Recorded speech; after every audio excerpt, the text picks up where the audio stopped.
everyone, Masculine Entertainment's here. And Mama Entertainments. Welcome to our podcast. Today we're discussing a few well and not so well known girl power cartoons. Those cartoons are the original Powerpuff Girls, Hi Puffy, Yumi, Star vs. the Forces of Evil, and Kim Possible. And I know a lot of our followers heard of pretty much all these shows except for possibly Puffy Yumi. That one's a little bit of an obscurity. Okay, so first we're starting with Star vs. the Forces of Evil, which we've talked about like a dozen times. Which is why we're only going to devote about 5 minutes to Star, not because she's not important, but because she is the most current representation of girl power that's on television. She's awesome and amazing. You already know how we feel about her. As you said, we have talked about her incessantly. We watch her incessantly. So we're just going to give her like an honorable mention and get to the others that were before Star and paved the way for Star. Right.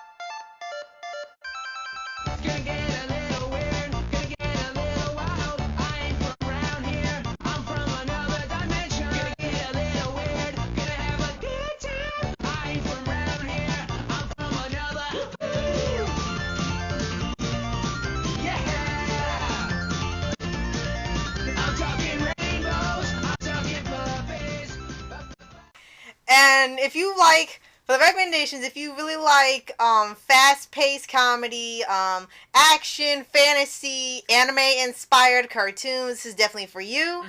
And it is just seeing the evolution of the show from the first season to season 3, now going into 4. It went from starting out as it's still fun the whole time, but you see it starts out just being run-of-the-mill, fun things happening. There's a portal of the week here, portal of the week there, occasional bad guy, and then it gets to after Toffee's introduced, and then everything just explodes, and then we suddenly get to season 2, when it suddenly got more action, it got a lot of plot, we're getting lore, and season 3 turns to Game of Thrones, and who knows what season 4 is in store for us. Well, I love season 1 because it was the most fun season. True. And on top of that, it introduced us to Star and her true personality, just her own innocent self. I mean, she's just this innocent, impressionable young woman who has been trained to fight on Muni, and she comes to this other place called Earth,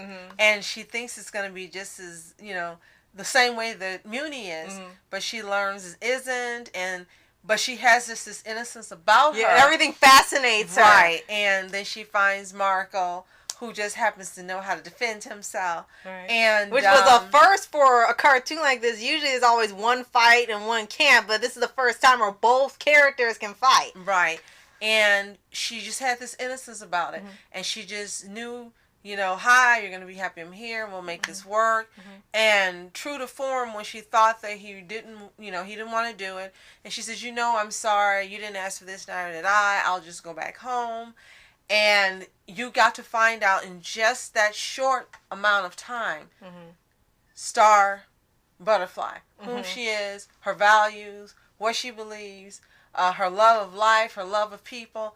It just told you everything about her. As you said, Toffee came in, and then in season 2, you got to see she's more tough than you believe she is, that she's got more skills, she's got more ways of knowing how to be a mediator, unlike her mom. She's pretty underestimated. And the High Council on Muni, you learn more and more about how she wants to be fair, and when she knows that wrong has been done, she wants to correct it. Then you get to season 3, and then you get to really finding out, when danger comes, when there's trouble, that she is strong, and she is strong-willed, and that she doesn't back down from a fight. She doesn't run and hide like her mom wants to do. She doesn't go run somewhere else like they sent her in the beginning of the series to be hidden out. She's like, no, I'm not going to hide. She loves her friends. She'll defend her friends to the end.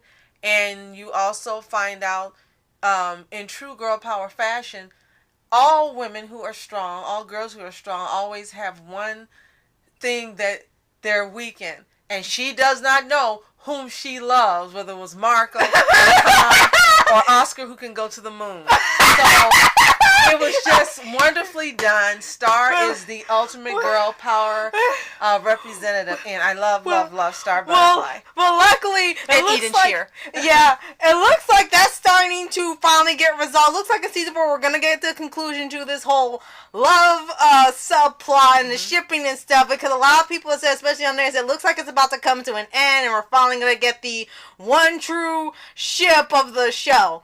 She's what is that? What was that movie we saw that time? She said, "I'm a Sosom, but I'm also a woman." What was that? I may be a duchess, but I'm also a woman. That was Uncle Stan.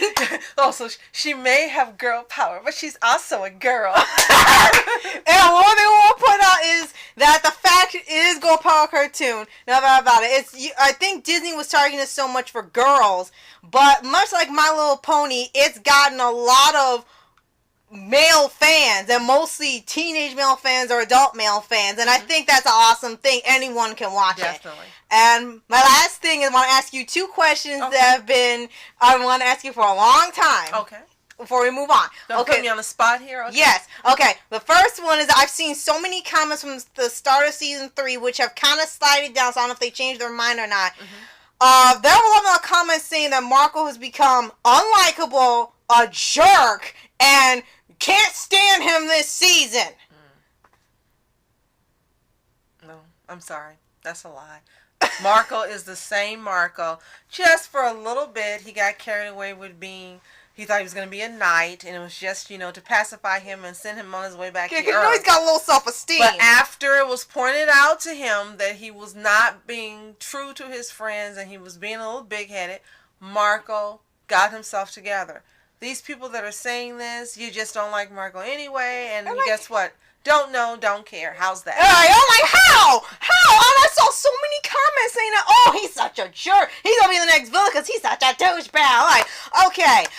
Okay, next, and the final question is, I know some people are tired of the shipping, and I kind of see where they're coming from, because I think most of the time it's coming from the fandom because everyone's ship crazy. I personally believe that the shipping in the show is being written very well. It's just the fans kind of getting rowdy with it. Okay. What do you think is about the shipping subplots within this show?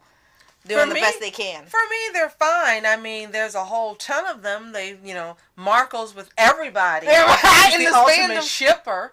And then you've got Tom, who, thank goodness, has come to his senses and has realized that he's not boyfriend material. And then the Calico, hell no. No, I would like to see more Kelly, but I honestly think, like some other people say, I think I'd like to see him as friends, but I don't think anything's going to come from that. She's fine as a character. She's fine as a friend, but shipping her with Marco... Yeah, and that's what some people are saying. It's just friends. Ha ha ha. Just friends, literally. So, yeah, sorry. Everyone can ship whom they want, but in the end, when the series ends, we will find out whom's truly going to be together and meant to be together, starring Marco Starco. Okay, so now let's move on to our next girl power cartoon, the original or classic Powerpuff Girls. Using their ultra superpowers, Blossom, Bubbles, and Buttercup have dedicated their lives to fighting crime and the forces of evil.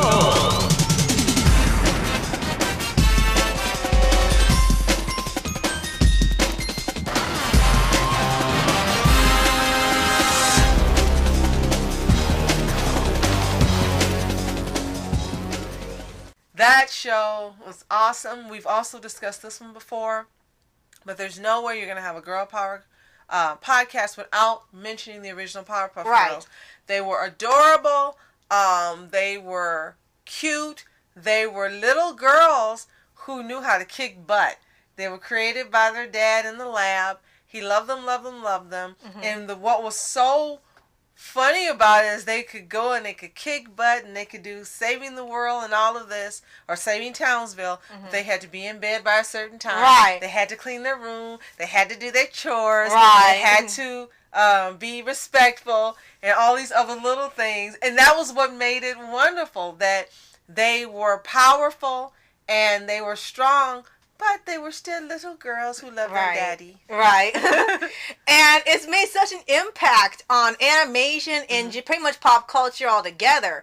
And as you can see from like Pat and he was Craig McCracken when the show was first coming on, and so we're lucky if we get a few toys of that and people really like it. I don't think he ever mentioned in a million years that this would become the most popular cartoons of all time. Merchandise, far as the eye can see, a reboot made despite its quality, and just fans for generations and praising this show years later, and most superhero shows with a similar type of formula having to live up to expectations from that. Right. And I remember, of course, watching the original because it started before you were even born, and I love this show. I mean, I was an adult watching the Powerpuff Girls cartoon, and I had merchandise. I had a little coin purse, and I had I bought you a bracelet years later I think when I still have introduced you to the Powerpuff Girls. No, actually, we were on a bus, and a woman who had her little girl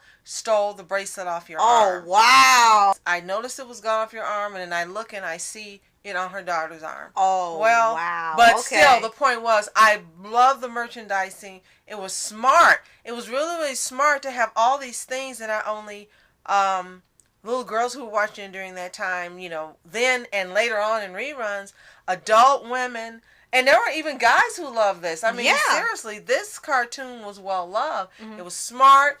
It was inspiring. It was cute. It was funny. It had lessons that would come through in every episode, despite all the fun and the fighting and everything. There were always lessons. It was a perfect show. It was a perfect girl power show. And let's not forget Miss Cerebellum. I don't care what any of these numbnuts say. She was not an embarrassment. She was not a detriment to women.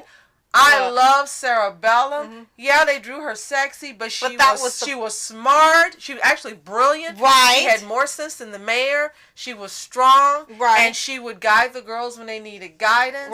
And she could fight like when she fought Seducer. Yes, that was really great. So there was nothing wrong with Miss Bellum. And I miss Miss Bellum in this reboot.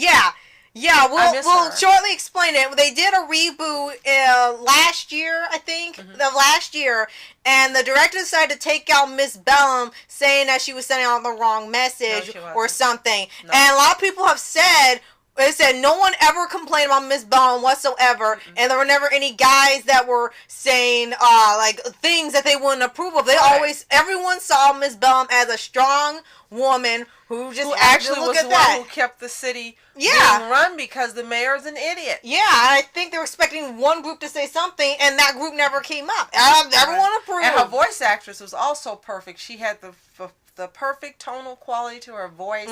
You knew she was no nonsense and effective. So no, I'm not sure why all of this talk about her being inappropriate. She was never inappropriate. And I've seen other cartoons where the sexism and the innuendo is in your face and just over the top and shouldn't be there. But in Powerpuff Girls, the original show, it never happened. There's not one episode where that occurred. So how could she not have been a good representation of girl power? And a lot of people, as the one you said where she fought, was a lot of people's favorite episodes. I remember watching the episode, like, oh my gosh, she could kick butt, and then she had to save the Powerpuff Girls. That was fun. And they also had a lesson that was really impactful for me at the time, is when they created, as we mentioned before, there was Femme Fatale, who was a feminist villain, and she kind of convinced the girls that the men in the town don't respect them, and so they were being very rude to all the males in Townsville until the women told them, like you can't do this. Yes, there are some bad men, there are also some bad women too, and to not treat like this. And it literally an equality episode, and it was very well written, and it sent the point home, and it was written by a guy. I thought it was great. I thought it was wonderful, and it was showing you how it can be any topic or any issue that we don't know all the facts, we don't do our research, or we don't talk to people that are involved in or influential who had experience, and we just jump the gun and decide based on one thing we've seen out of 100 that this is the opinion we're going to have. And I think that's what that episode taught. If you're going to have an opinion strongly and back something, know all the facts, make an informed decision. You have a choice. You have a right to think how you want and believe what you want, but at least be informed before you make that decision. And I think personally, that's what that episode really taught. And as you said, it is one of the best episodes of the entire series. And in later seasons, as you know, the episodes start to get a little weird in the quality, much like Dexter's Lab, when the creator either wasn't involved or barely written it. And it was understandable why it ended after 6 or 7 seasons, because it looks like the quality was starting to go down a little bit. It still has some good episodes from this new one. I can pick some out, but I can see and that my with favorite one out of the new one was when they showed how they would look as teens. I loved it was called The City of Cliffsville. I loved how they looked. They looked so cute as teens. And I was like, why didn't they make a reboot series or a sequel series out of them looking like this as teens? That would have been perfect. Well, the only thing we got was like an anime version called Powerpuff Girls Z, and they just pretty much changed Powerpuff Girls altogether, but that's still better than the recent reboot, which we quickly will explain is just the reboot of Powerpuff Girls, but it has no semblance to the original series at all, except it being called Powerpuff Girls, and except the characters being the same, you know, with the same names and the same traits, as far as, you know, the colors, the professor, and Mojo. Other than that, there's nothing that is even recognizable to being a deviation, a part of the original series. Exactly. There's just too many to list right here and now, but you can definitely go online and see a ton of people talk about from when it first came on was wrong. And every once in a while, we will say there are a few funny episodes, but for a majority of them, it's just not really a good reboot, and especially the lessons aren't there in every episode. And a lot of people see the problem is it's the cutesy characters in a cutesy world. What made the original great was that it was cutesy characters, like a kick butt, and there was violence and mayhem and stuff. And here they had to tone down everything, make it look like you're hitting a pillow. It's like there's no impact. There's nothing. It's more like you're watching some little kid show, and it's just not entertaining. Right. Now I have to say that recently. Actually, it was a couple nights ago we saw an episode that was really, really good where the professor thought he wasn't doing well with them. Yeah, didn't have Debonair. I really liked that one. The only problem is they started singing and they left which that seems out. to be a But that episode made you long for the original. It was the closest I've ever seen to any episode in this reboot having any recognizability to the original. That was a great episode. Make more of those. And the minor thing, because they took out most of the original villains, they got a lot of pun name villains and very strange, like Chipmunk Commando, Man Boy, the Gnat, Rubber Bandit, Popsicles. It's like, where are these names coming from? Well, for a true girl power, the original Powerpuff Girls series can't be beat. So thank you, Craig McCracken, and thank you, Cartoon Network, for airing it, and thank you for still making it available where we can watch it on different platforms. And we have the complete series, and the complete series on DVD. So thank you. Now we move on to Hi, Puffy, Yumi Show.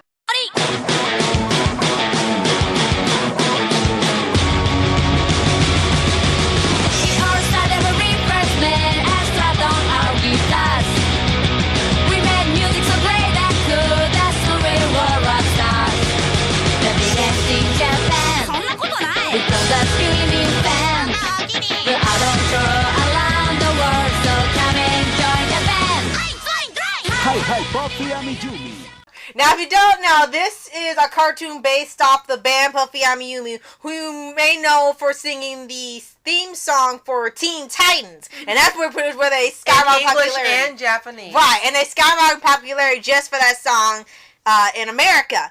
And they based the show around them. They even got to sing their own little theme song. Now, unfortunately, they didn't do the voices of themselves. They had, celebrity voice actors do their voices. Who we love. But it would have been nice to hear the actual duo Right. do their own voices. Right. And it was pretty much just them traveling across the world, doing these different concerts, having weird adventures before they get to their concert, and they have a different song every episode, kind of like with Phineas and Ferb when they do their daily episode. You know, it's funny you say that because I never thought about it until it was actually coming out of your mouth. It does remind you of Phineas and Ferb. It's smart, it's fun, it's cute.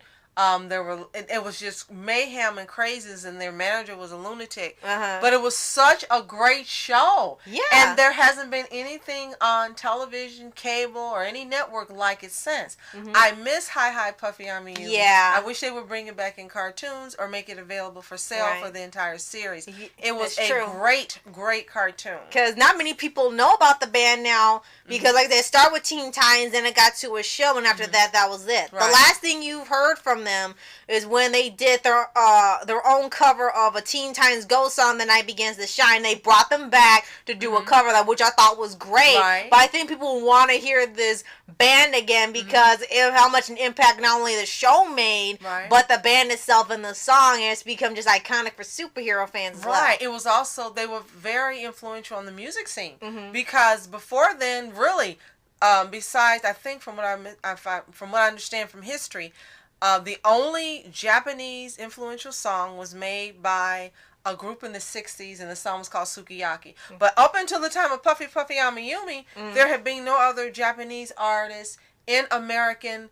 pop or any other genre that made an impression. And here comes Puffy Puffy Yumi. They're cute, they're smart, they're badass looking. The cartoon reflected all of that. They had the cutest, most wonderful voices.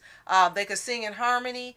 And it made people aware of J-pop. Who weren't aware of J-pop. Right. So it was great as far as being influenced on the music scene. Now, as far as episodes, there were quite a few, and there were really, really fun ones. The one episode that stuck with me, because I saw when I was very little, and it was like the early 2000s, was one where this opera singer was trying to change, I don't know if it was Ami or Yumi, it was the one with the blue hair, and it was the opera singer trying to make her have more etiquette and be proper, and she went with this intense training so to change her whole outlook. And the only thing I remember from there, she would always have these two pictures. She said, opera good, rock bad, opera good, rock bad. And then all of a sudden she became this opera sensation. She had this deep voice. It was just hilarious. All because she did rock good, rock bad, opera good.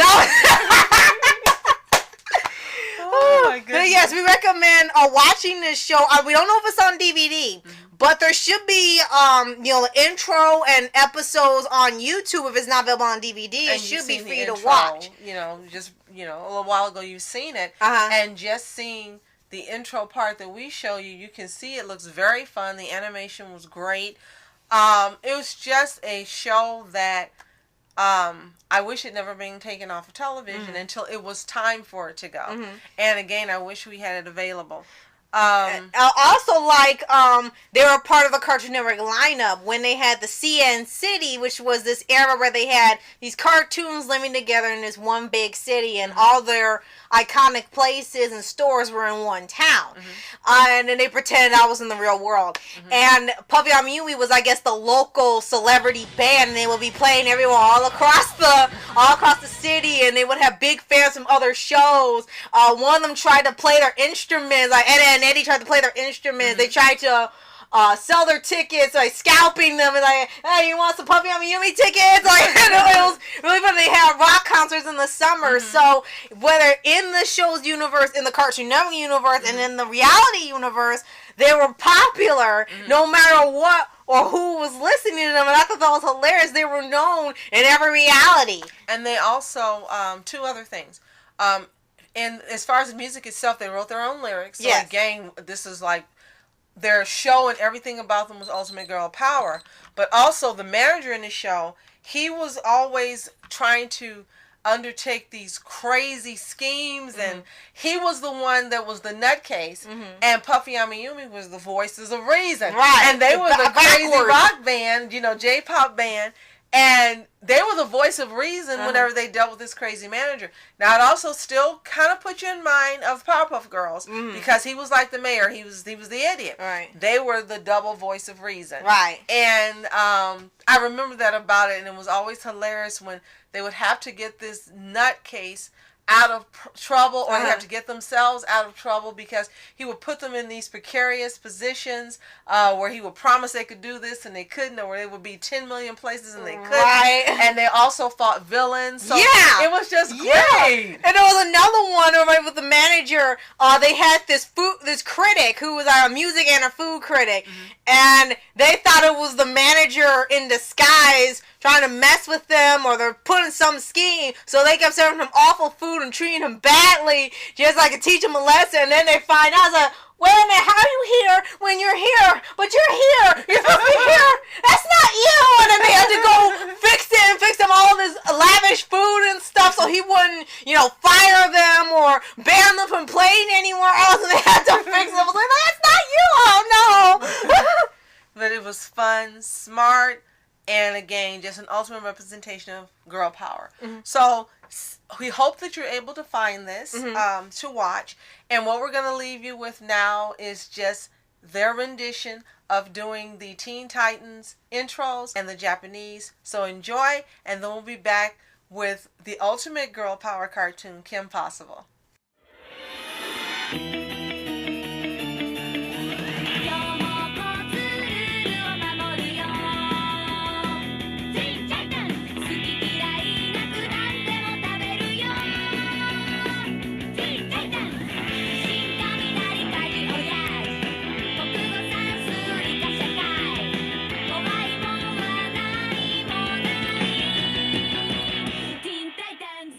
Okay, we're back now with our final girl power cartoon that we absolutely, positively love still to this day, Kim Possible.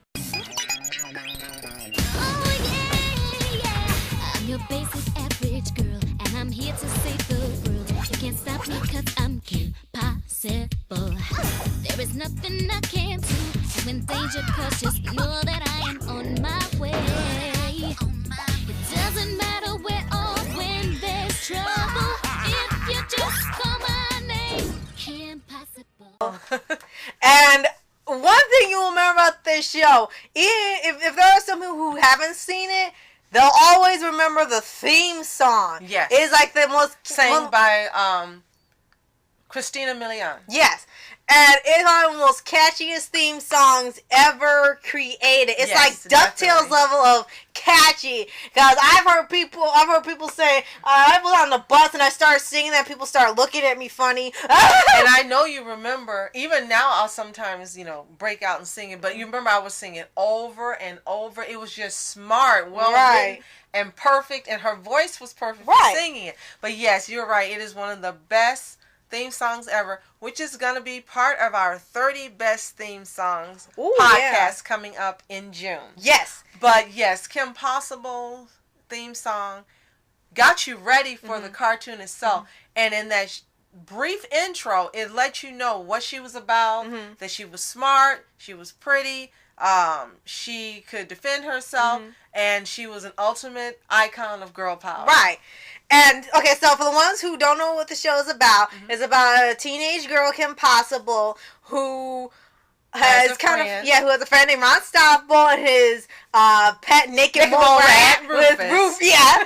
And every day they have to save the world from some crazy evil villain. And what stands out about it is that she's not a secret agent or part of some organization. This is just what she does day to day. She saves people as just her odd job, basically. And she has the help of their friend Wade, who's the one who lets her know when things are happening and where to go, and he creates these tech gadgets for her to use. And she has a whole website where she can do anything, and then if people need help, they just all they do is just ask for help on there. And also would also be a running gag whenever they would go somewhere, they would get a lift from somebody, say, oh, thanks for helping this gay, oh, no big, after you save so and so, it's the least I can do. So there's been all these events she's had off screen. She's helped somebody or knows somebody, because she's helped everybody on the planet. Now the one well, two villains, I should say, they encounter most are Shigo and Dr. Draken. Yes, who were like you said, the main antagonist. Like Batman. And the Joker, right, exactly. And all he wanted to do was take over the world, like the most original plan ever made. And it was even a point where he did take over the world, which was one of the biggest shocks of the series, but we'll get to that in a minute. There are other villains like Duff Killigan, who was this really angry a Scottish golfer who had the exploding golf balls. There was a Monkey Fist, who was a martial arts master and part monkey with Monkey Ninja Army. There was Senor. Oh yeah, Senior. Voiced by probably your grandparents, one of their favorite actors, Ricardo Montalban, who used to be on Fantasy Island. And it was son, Senor, Senior, Junior. It's like, how do you pronounce all that? And he was just a billionaire who wanted to cause evil, and that was like, that's your villain? Oh my gosh, it was not one you expect a teenager to have. And he would always act like a James Bond, like, Kim Possible, we meet again. It was so funny how they would have it. And they had Gil, who was the kid who was like mutated from swamp water at a camp, and he was Gil. Now he's Gil, now with one L. And it was not like, to be confused with Johnny Test's Gil. Right. And for one episode they had this skunk villain who was the villain for The Fearless Pharaoh, who was voiced by Adam West. That was an awesome episode. Right. And that was another the Phoebes, the robot fashionistas of the Phoebes. And that was a callback to 60s. Like you were saying, like James Bond, because in those movies they always had fembots in movies that took place during that time. So, and that was also very well parodied in the Austin Powers series of Mike Myers when he had the fembots in the first movie. So that was a callback to that too. But I think the best part for me is that, as you said, she was just this average girl, and she went to school, and she dreaded about prom, and she had crushes on boys that she liked, and she fought with her two twin brothers, and she still had responsibilities at home, and her parents knew that she was this, she did this superhero stuff. And they were like geniuses. Both of them, the dad was a rocket scientist, and the mom was a world famous surgeon. Like, for once, the parents are not dim. Hallelujah! And they were just hilarious and fantastic, and you could take it seriously. It's like, this is a miracle. Right. And her best friend was a guy who wasn't as smart, but he had he was loyal, and he could come up with smart ideas, and he was always there when she needed him. Ron Stoppable, as you mentioned, they have been friends since they met in kindergarten. Right, and he's voiced by Will Friedle, a.k.a. Terry McGinnis from Batman Beyond, or Bumblebee from Transformers. Yes. And also he was on Boy Meets World. Okay, I was like, what is Boy Meets World, the original Boy Meets World. Okay. Also with another actor you know from Star vs. the Force of Evil, who voices Tom. Ryder Strong. There we go. Okay. So basically the episodes, they didn't have like a big arc or anything. It was just every day she fought a villain, saved the world. Very creative, fun, smartly written episodes. Every once in a while, Ron got an episode of his own. Rufus got a few episodes of his own. Yes. And they were very well written and fun. Yes. And they also have a couple of specials they had later on. They had movies. Yeah, movies. They had A Stitch in Time, where Draken took over the world in the future, and this giant buff rooster commando had come in the future and warned her that she has to save the world.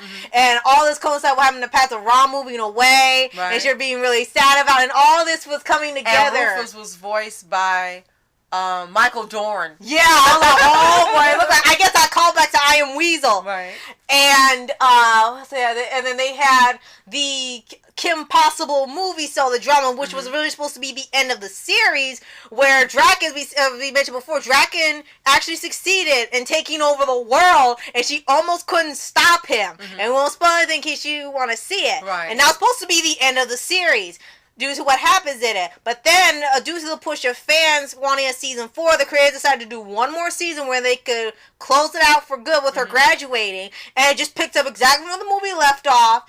And this also marks the first show to have the two main characters get together and they don't break up couple episodes into the new season, they stayed together, and it didn't affect the show. It was still great writing. Right. And they were just together now, and that was just part of the show, and it was never in your face or anything that made the show less enjoyable, and it was still greatly written. And what was great about this was that, you know, how everyone talks about Star and the Star Code shipping, and I'm sorry, it happened in the beginning if anyone says it didn't.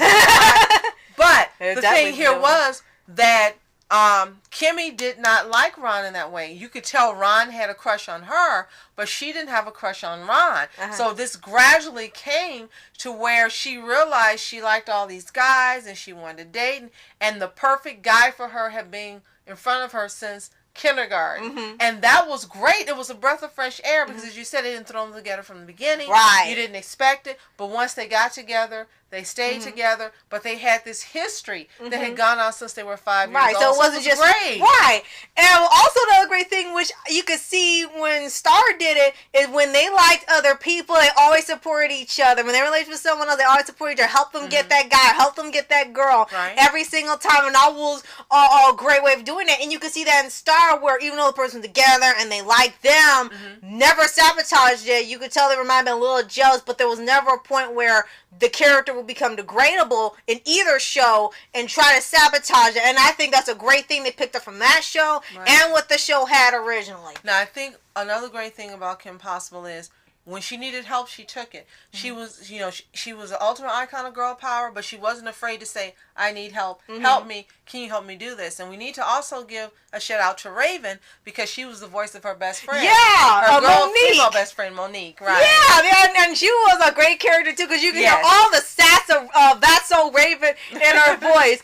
And one line she said, Kim, you are a strong, independent woman. Any guy who does to you is not worthy of your time. That was so funny. And all the characters they would have, whether good or bad, they were just fun to watch, and the ideas were really creative and fun. What made them out the stepping stone for, like I said, for Star and other spy parody or homages shows for kids.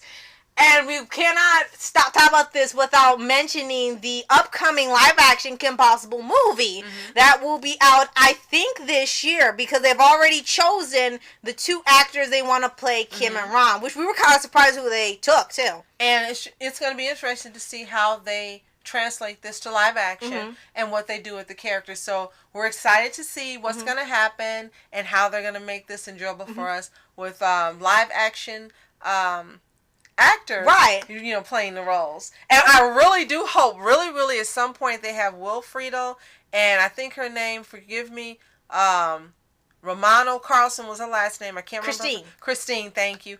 And Raven and everyone else that was pretty much in the original. Cameo appearances in it like they did for Fairly Odd Parents and other shows. That would be wonderful. It's funny you say that because when they had this sort of a make fun video, they had the original voice actors come in the costumes and they said, we're here for the Kim Possible movie. We thought, well, we played them as the voices while we played them live action, and the creator was like, no. And they're like, oh, hey, Kanye, baby, you want me to sing it off key and they can't do this, they can't do that. Like, no, look, there wouldn't be a show without you, but we're thinking about getting some new people, and they show them, they got that, oh, you know what, that actually worked, okay. And so y'all probably put us in there like, oh my gosh, they actually went out of the way to do that and have the approval of the original Kim and Ron and say, can you let these kids play you as the next generation's version? Like, okay, we'll stick with that. So I can't wait to see what they do. I hope they leave her smart and sassy and kind and loyal, all the traits that made her such a lovable character in the originals animated series. I hope they keep for the live action. So for those of you who have never seen the series or just want to go back and relive the Kim Possible days, the only seasons available are season 1 and season 2 plus all the movies, which we own all of them. And you can get these on if you use points on the Disney rewards. You can buy them on Amazon. And just enjoy all that is Kim Possible. And they even got a couple episodes on YouTube. Depending on the quality of them, you can still watch them on there for free. So, again, Kim Possible we saved for last because she was the ultimate representation of girl power without being pretentious, stuck up, arrogant, none of those things that you sometimes see when there's a girl power character. Sometimes, but she was none of those. She was just the perfect animated girl power character. So Disney, thank you for a positive show with positive characters and representation for girls that was awesome and amazing. This is one of the best shows you ever created, and we do thank you for Kim Possible. Yep. All right, so thank you for watching this podcast, and we hope you check out all of these shows we have mentioned here if you haven't already. Next week we're going to have 2 podcasts. One's going to be a 15-minute podcast for a Japanese anime show that we love called The Irregular at Magic High School. Yes. And then the second's going to be a live reaction to a fan comic from Cyber Sports Review made by Anomaliev on Tumblr. So you're really going to enjoy that. So we're going to take you out with the rest of the theme song for Kim Possible. Thank you for joining us. I'm Rascal Entertainment. And I'm Mama Entertainment. Have a toontastic day. Peace. Call me, beat me if you want to reach me. Ding! And reporters sitting, flashing lights, trying to walk around, man, who the hell are you? What you want to do? Well, man, it's on you. Man, it's on you. With her in my dreams, she was my queen. A castle in the mountaintops, rivers and streams. Plucking sunlight from the sky in my pocket. Give it to you later on in the form of a locket.